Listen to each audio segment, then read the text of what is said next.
বিশ্বের অনেক দেশের চেয়ে বাংলাদেশে ধর্মীয় সহিংসতা কম বলে দাবি করেছেন পররাষ্ট্রমন্ত্রী doctor A K Abdul Momen. BRICS সম্মেলনে অংশ নিতে দক্ষিণ আফ্রিকা সফরকালে যমুনা টেলিভিশনকে তিনি বলেন, দেশের 1.5 কোটি মানুষকে বিনামূল্যে ও সস্তায় খাবার দিচ্ছেন প্রধানমন্ত্রী শেখ হাসিনা।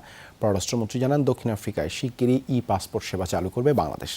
দক্ষিণ আফ্রিকা থেকে সহকর্মী নুরুল আলমের প্রতিবেদনে বিস্তারিত। ব্রিক্স সম্মেলনে প্রধানমন্ত্রীর সফর সঙ্গে ছিলেন পররাষ্ট্রমন্ত্রী ডক্টর এ কে আব্দুল মোমেন। সফরকালে গণমাধ্যমে বর্তমান সরকারের সময় দেশের নানা উন্নয়নের চিত্র তুলে ধরেন মন্ত্রী। এখন 1,17,000 কোটি টাকা।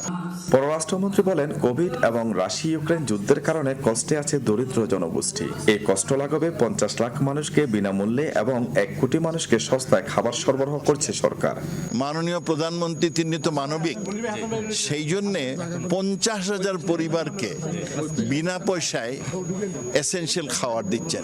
50,000 না, 50 লাখ লোকরে আর 1 কোটি লোকরে সস্তায় টিসিবির মধ্যে চাল ডাল এগুলো দিচ্ছেন। পররাষ্ট্রমন্ত্রী বলেন, শেখ হাসিনার বিচক্ষণ নেতৃত্বের কারণেই বিশ্বের অন্যান্য দেশের তুলনায় বর্তমানে দেশে ধর্মীয় সহিংসতা নেই বললেই চলে। দেখতে বাঙালিরা খুব সুখে আছেন বাংলাদেশে। এই খুনাখুনি, আপনার সন্ত্রাসী, মসজিদে পাকিস্তানে গেলে মসজিদে বোমা মারে, শান্তির জায়গায় বোমা মারে। আমাদের দেশে এই বোমাবাজি নাই, এই সন্ত্রাসী সব সম্ভব হয়েছে শেখ হাসিনার জন্য।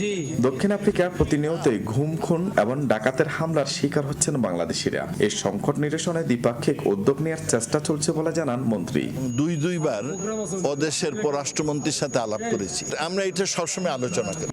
বিশ্বের বিভিন্ন দেশে প্রবাসীদের স্বার্থে পাসপোর্ট চালু করেছে সরকার। পররাষ্ট্রমন্ত্রী জানান, শিগগিরই দক্ষিণ আফ্রিকাও চালু হবে এই সেবা।